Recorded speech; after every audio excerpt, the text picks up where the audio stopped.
If you haven't gone a week without thinking, there just isn't enough time in the day to get everything done, I'm willing to bet that you're not doing what we're going to talk about in this episode. So if you want to create more hours in your day to find the work-life balance that you deserve, keep listening to find out how. Hey, everyone. Welcome to episode number 53 of the Physician Philosopher Podcast, where we take an uncurated and unapologetic look into physician life, money, and mindset. Today's thought is this: you can either be the master of your schedule and time, or your schedule and time will be the master of you. So one of the most common struggles that I hear from physician clients in ACE, in the Alpha Coaching Experience, which is open for enrollment right now, actually for the last time this year in 2021, is that they don't have enough time. They're like, oh man, like that coaching thing, it sounds so good. I could totally benefit from that. I really resonate with your podcast, but I just don't have the time. It is one of the things that makes doctors feel trapped in medicine, this lack of time. And honestly, instead of a feeling of trapped, sometimes it's this feeling of feeling overwhelmed. So, we often say if, you're a trapped physician, you feel burnout, you feel unappreciated, undervalued, overworked. One of the other ways that oftentimes trapped physicians feel is they feel overwhelmed. And most doctors are overwhelmed by the tasks that need to get done because, we're all juggling a ton of balls in the air, right? Whether this be as a family member, a friend, as a spouse or a parent, a teacher, a physician, or a researcher if you're in academics. And there's so many things that stake a claim on our time, right? So in fact, this is such an important concept that it is one of the first topics that we cover in this podcast. We talked about a priori planning on, the Physician Philosopher Podcast. I think it was episode 7, how to stop feeling overwhelmed. And unfortunately, the first thing that goes by the wayside when we run out of time are often the most important things in the long term, right? Things like self-care, sleep, exercise, date nights with your spouse, or making time for family and friends. And I bet many of you can relate to not doing as much of those things as you would probably like. You're listening to this probably on your drive to work or while you're working out because you're trying to multitask because you are a busy physician. Maybe you're doing the dishes. I mean, that's when I listen to podcasts, is driving, doing dishes. We're typically trying to do a lot of things because we have so many balls and responsibilities, right? Balls that are in the air, right? So there are a few ways to deal with this that we teach inside of ACE. But today I'm going to talk about one of my favorite ways because I want you to be able to apply this, like not tomorrow, but like today, this week, right? And next week and every other week after that. So that's what we're going to talk about, is all about how you can either learn how to master your schedule or your schedule is going to become your master.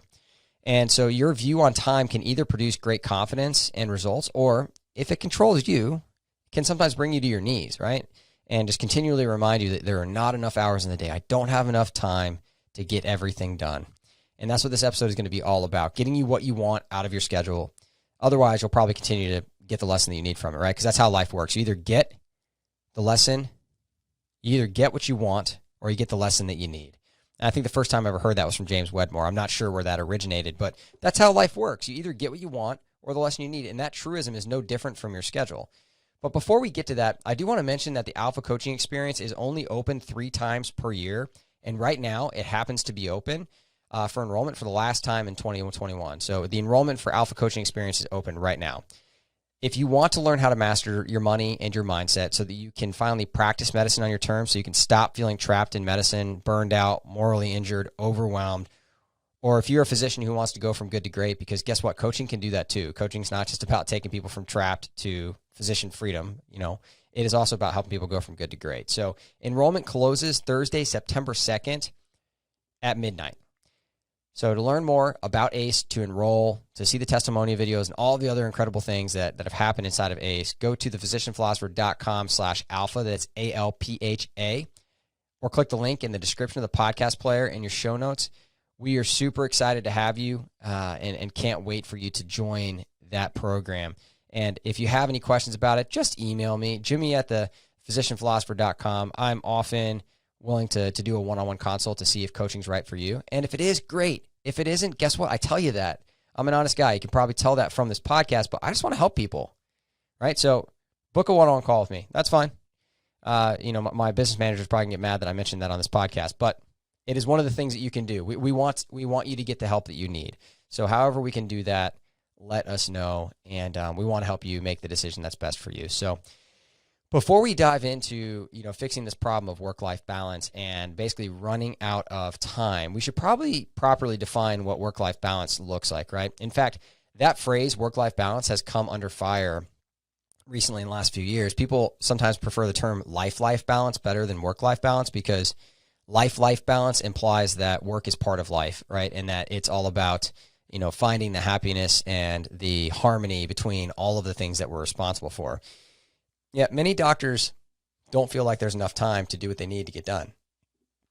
And they'll use this line of logic for why they don't get 8 hours of sleep, why they don't exercise 2 to 3 times a week, why they don't eat better, why they don't invest in coaching or education, why they don't call their friends or family. This line of logic that there's not enough time, it gets used for everything. In fact, not having enough time is probably the top reason that people give me for not getting coaching that they feel that they need. So it might even be number one. They'll often say things like, it sounds like this would be really helpful for me, but I just don't have enough time for that. And, is that really true, right? So one of the biggest misconceptions that most doctors have is thinking that there's not enough time in the day to get everything done. And I totally get it. If you are a respected doctor, there's an enormous amount of strain on your time, whether that's charting and getting paperwork done on time, taking good care of patients, sitting on this committee or that committee, and somehow you're supposed to keep your relationships intact too, right? So it's an easy trap to fall into, thinking that you just don't have enough time to get everything done. I see why you might feel that way, but let me ask you, are the doctors who are getting everything done, or do they just magically create more hours in the day? Are they getting more than the 24 hours that you and I get? Of course not. And if you keep holding on to the belief that there's not enough time in the day, you could actually find yourself on this never-ending to-do treadmill, right? This to-do list treadmill where your family and healthy habits like sleep and exercise keep getting put on the back burner. So the question is, how do you make your life actually line up with your priorities so that you can find work-life balance? And the answer is that you take control of your schedule instead of letting your schedule take control of you. And this is done through intentional planning. It's what I call intentional planning, which is something that requires you to be clear about your priorities. So, you'd probably agree with me that your own health and family are more important than the committee you sit on or that book chapter you've been asked to write. But as a physician, you constantly feel the need to say yes because we feel like it's something that we should do. And it's this sort of thinking that really shrinks the number of hours that we have in our day. And when you realize that when you say yes to one thing, you're saying no to something else, and it's usually something that's really important to you, you'll realize that your life may be out of alignment. What matters to you most is not being reflected by your weekly schedule. And so it isn't that you don't have enough time in the day, because we all have 24 hours in our day, right? It is that you're prioritizing things haphazardly. You aren't intentionally planning your time, and therefore your schedule is not intentionally reflecting your priorities. So it's not about your time. It's about being honest with your priorities. And intentional planning is what allows you to get laser focused on how you spend your time so that you can reclaim hours that matter most to you. This is what we teach in a priori planning and inside of ACE. And so I want to talk about that today so you can finally feel like you get enough sleep and exercise and time with your friends and family in addition to all the physician tasks that you have at hand. And Stephen Covey, who is the author of The 7 Habits of Highly Effective People, he talks about these 4 quadrants of time. And he helps us understand the inherent problem with time management, which is that, most of us jump from fire to fire. We'll talk about that in a second. But the way that he categorizes this is, I think, pretty cool. He separates tasks that lay any sort of claim to your time into 4 different categories or 4 different things, right? So the first 2 are important versus not important, and the second are urgent versus non-urgent. So if you take those 4 things, you basically come up with 4 quadrants or 4 different combinations of the way that they may interact. So you get not important and non-urgent. You get not important but urgent, important and non-urgent, and important and urgent. So not important and not urgent. So that would be, I don't know, for me, something like washing my truck. Maybe that you could argue that's important, but let's just say it's not. It's not that important, and honestly, it could happen today. It could happen next week. It's not really that big a deal. Now, I'm a car person, so I probably shouldn't have said that, but maybe that's a bad example. Not important, but urgent. So that's the email response or the email message that you get about your extended car warranty, right? There's urgency to that. Like if you don't act today, it's gonna go away, but it's not important because you know that it's not really something that matters, right? Like that's just bogus. Important and non-urgent, right? So this is things like your self-care tasks, sleep, exercise, date nights with your spouse, getting the coaching that you need, getting personal education on things that you want to improve on. It might be that book chapter that you want to write, if that's up your alley. And then important and urgent things are, a lot of our tasks in medicine, right? So in anesthesia, hey, Dr. Turner, we need you in OR 14 right now, or, OR 21. Okay, that's probably important, and it's also urgent. I need to drop whatever I'm doing right now and go help a patient who's not doing well. And so those are the 4 different categories. So, and if we slow down to take a look at these 4 categories, we're going to quickly realize that most of our time should be spent in the last 2 categories that are important, right? And one of them is urgent, one of them is non-urgent. But that's not how most of us spend our time. What most of us spend our time doing is basing all of our time management on what is urgent, what needs to happen right now, whether it's important or not. And this is really a huge part of the problem, is that we're constantly running around putting out fires. And if you remember, most people don't feel like the master of their schedule. They feel like their schedule actually controls them. And the reason for that is because of this constant need to put out fires. Fires at work, fires at home, your kid gets sick, the car breaks down, hey, there's this patient in OR 21, yada, yada, yada. There's always something, this online module you need to complete. This is the result of focusing on urgent tasks and that are often not important.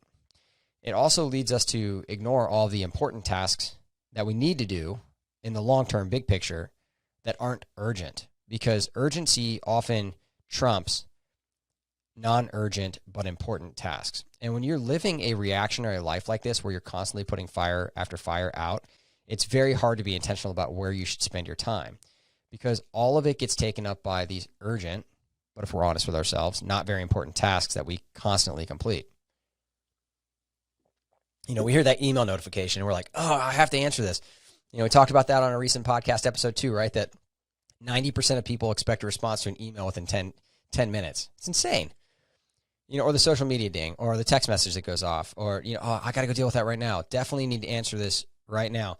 And we know that when we do this, because that it takes away time from other priorities.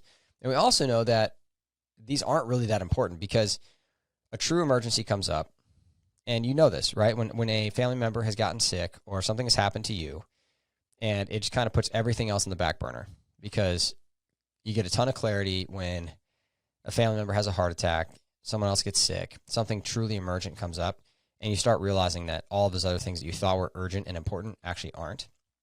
And so we got to ask ourselves, is our schedule really lining up with our priorities? Are we using our time on the things that actually matter in the big picture? And the way that we figure this out is through intentional planning. And intentional planning can be broken up into 2 parts. And so the way that I think about this in my own life is, a little bit of the Stephen Covey kind of mindset with those 4 quadrants, right? So what is a priority? And if you start with the end in mind, that is a great way to figure out what actually matters to you. So what are the things 10 years from now that you're going to really wish you had done consistently, right? What are the things that if you do 1% better every day, like James Clear would say from Atomic Habits, will make you a better human being later on? And you're going to start to notice things like exercise, sleep, seeking counsel, meditation, prayer. And if you break out your calendar in the last week and you look at those things, like those important but definitely not urgent tasks that could be done theoretically any day or any time during the week, how often did you do them? How often have you gotten 8 hours of sleep? How often have you exercised 2 to 4 times per week? How often have you prepared meals instead of eating out because you had the time? How often have you gone on a date night with your spouse? How often have you gotten coaching or a counseling session, or gone and gotten, advice from a mentor? How often have you meditated or prayed or spent some quiet time in the morning, right? And if you look at that and you draw that out for another 10 to 20 years and you're still not doing any of those things you haven't been doing recently, what is that going to produce? What result, where does that land you? And are you willing to commit to getting better at that? What would you say about trying to sleep more often, or exercise more often, or find the time to get the coaching that you finally need? Does that person in the future have thoughts about these commitments? And does that person in the future have thoughts about the amount of time that you spend doing other things, like looking at your cell phone? That's a common one. I'll often call people out on, like, oh, I just don't have time. How often do you spend on social media? Like, your phone likely tells you the amount of time you spend on it every day. And if you're like anyone else, the average is 2 to 4 hours, scanning social media. Like, do you really need to be spending your time doing that? Is that a reflection of the priorities that you have?